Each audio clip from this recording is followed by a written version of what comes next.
Hi കൂട്ടുകാരെ, കൃഷ്ണരാജപുരത്തെ ഓഫീസിലെ ജോലിയെല്ലാം കഴിഞ്ഞ് റൂമിലേക്ക് പോകാൻ വേണ്ടിയിട്ട് ഇറങ്ങിയപ്പോഴത്തേക്ക് നമ്മൾ ബ്രാഞ്ച് സ്റ്റാഫുകളടുത്ത് ചോദിച്ചായിരുന്നു, നമ്മൾ പോകുന്ന വഴിക്ക് എന്തെങ്കിലും കാഴ്ചകൾ കാണാനുണ്ടോയെന്ന്. അപ്പോൾ അവർ പറഞ്ഞു, നിങ്ങൾ പോകുന്ന വഴിക്ക് ഒരു മാർക്കറ്റുണ്ട്, അതിനുള്ളിൽ കയറി കഴിഞ്ഞാൽ അതിനകത്തെ കാഴ്ചകൾ നിങ്ങൾക്ക് കാണാൻ പറ്റുമെന്ന്. അങ്ങനെ അവർ പറഞ്ഞനുസരിച്ചിട്ട് ഞങ്ങൾ കൃഷ്ണരാജപുരം മാർക്കറ്റിലേക്ക് പോകാൻ വേണ്ടിയിട്ട് പോകുന്ന കാഴ്ചകളാണിത്. ഞാനും എൻ്റെ സഹപ്രവർത്തനമുണ്ട്. നമ്മൾ രണ്ടുപേരും കൂടെ കൃഷ്ണരാജപുരം മാർക്കറ്റിൻ്റെ സൈഡ് വഴി എത്തി നേരെ മാർക്കറ്റിനുള്ളിലേക്ക് കയറി. മാർക്കറ്റിനുള്ളിലേക്ക് കയറി കഴിഞ്ഞപ്പോഴത്തേക്കാണ് അവിടെ മാർക്കറ്റിനുള്ളിൽ വിജനമായിട്ട് കിടക്കുവാണ്.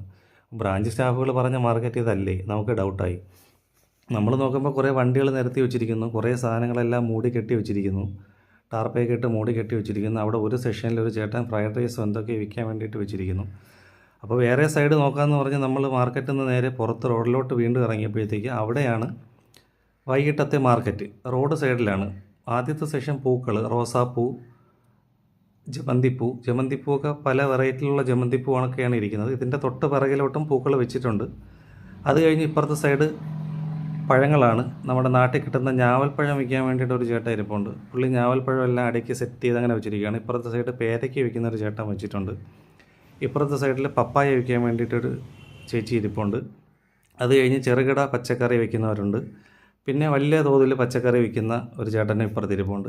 ആദ്യം കാണുന്ന സൈഡിലാണെന്നുണ്ടെങ്കിൽ നമുക്ക് അവർ വെച്ചിരിക്കുന്ന അത്രയും സാധനങ്ങൾ പൈസ കൊടുത്ത് എടുക്കണം. ഇതാകുമ്പോഴത്തേക്കെന്ന് പറഞ്ഞാൽ നമുക്ക് തൂക്കി വാങ്ങിക്കാൻ പറ്റും. ഓരോരോ ഹോൾസെയിലായിട്ട് വേണമെന്നെങ്കിൽ എടുത്തുകൊണ്ട് പോകാം, അല്ലാതെ തൂക്കി വാങ്ങിക്കാനും പറ്റും. അങ്ങനെ രീതിക്കാണ് ചേട്ടൻ സെറ്റ് ചെയ്തിരിക്കുന്നത്. അത് കഴിഞ്ഞ് പുറത്തിറങ്ങിയപ്പോഴത്തേക്ക് അവിടെ ഒരു ചേട്ടൻ ചോളം വിൽക്കാൻ വേണ്ടിയിട്ട് വെച്ചിരിക്കുന്നു. ചോളം എല്ലാം ഇങ്ങനെ ഒരു പാത്രത്തിൽ അതിൻ്റെ ചോളത്തിൻ്റെ തോലെല്ലാം കളഞ്ഞ് നിറച്ച് വെച്ചിരിക്കുകയാണ്. അത് പുഴുങ്ങാനുള്ള തയ്യാറെടുപ്പിലാണ് ചേട്ടൻ. അങ്ങനെ ചേട്ടൻ്റെ അടുത്തൊരു വീഡിയോ ഒക്കെ എടുക്കട്ടാന്നൊക്കെ ചോദിച്ചിട്ടാണ് നമ്മളത് തുടങ്ങിയത്.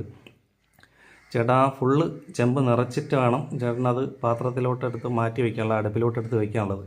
ആ പാത്രത്തിൽ കണ്ടോ, ഈ ചെമ്പ് പാത്രം ഇങ്ങനെ ഇവിടെ വെച്ചിരിക്കുകയാണ്. ഈ പാത്രം നിറയുമ്പോഴാണ് ചേട്ടൻ ആ മുകളിലോട്ട് വയ്ക്കുന്നത്. ആ ഒരു വെള്ള സാധനം വെച്ച് ഇതിൻ്റെ മുകളിൽ മൂടിയിട്ട് ഈ ചെമ്പിനെ അതിലോട്ട് മാറ്റി ചേട്ടൻ വെച്ചാണ് എടുക്കുന്നത്. എന്നിട്ട് അടുത്ത ഈ ചെമ്പ് നിറയ്ക്കാനുള്ള പരിപാടിയാണ് ചേട്ടൻ. 2ഉം 3ഉം ഇനി ഉണ്ടെങ്കിലേ അത് നിറയത്തുള്ളൂ. അതെല്ലാം തോല് കളഞ്ഞ് വീണ്ടും കൊണ്ടുവരാനുള്ള തയ്യാറെടുപ്പിലാണ് ചേട്ടൻ നിൽക്കുന്നത്. അതെല്ലാം കഴിഞ്ഞ് ചേട്ടൻ വീണ്ടും ചെമ്പ് പാത്രമെല്ലാം പാത്രത്തിൽ വെച്ച് പുഴുങ്ങി പുറത്തെടുത്ത് കഴിഞ്ഞപ്പോഴത്തേക്ക് നല്ല ആവി പറക്കുന്നുണ്ട്. ആവി പറക്കുന്ന ഈ സാധനമാണ് ചേട്ടൻ ചൂടോട് കൂടി എടുത്ത് അതിൻ്റെ മുകളിൽ വയ്ക്കുന്നത്. ഇത് ആൾക്കാർ വരുമ്പോഴത്തേക്ക് ചേട്ടൻ എടുത്ത് കൊടുക്കുന്നതാണ് ചെയ്യുന്നത്. അത് കഴിഞ്ഞ് ഇതെല്ലാം വാങ്ങി കഴിഞ്ഞിട്ട് നമ്മൾ നേരെ റൂമിലേക്ക് വന്നു. റൂമിലേക്ക് വരാനായിട്ട് റൂമിൻ്റെ എൻട്രൻസ് ആണിത്. റൂം രാവിലെ നമ്മൾ വന്നായിരുന്നു. കൃഷ്ണരാജപുരത്ത് എത്തിയത് റൂമിനകത്ത് സ്റ്റേ ചെയ്തില്ല. നമ്മൾ ലോഡ്ജ് എടുത്തിട്ട് നേരെ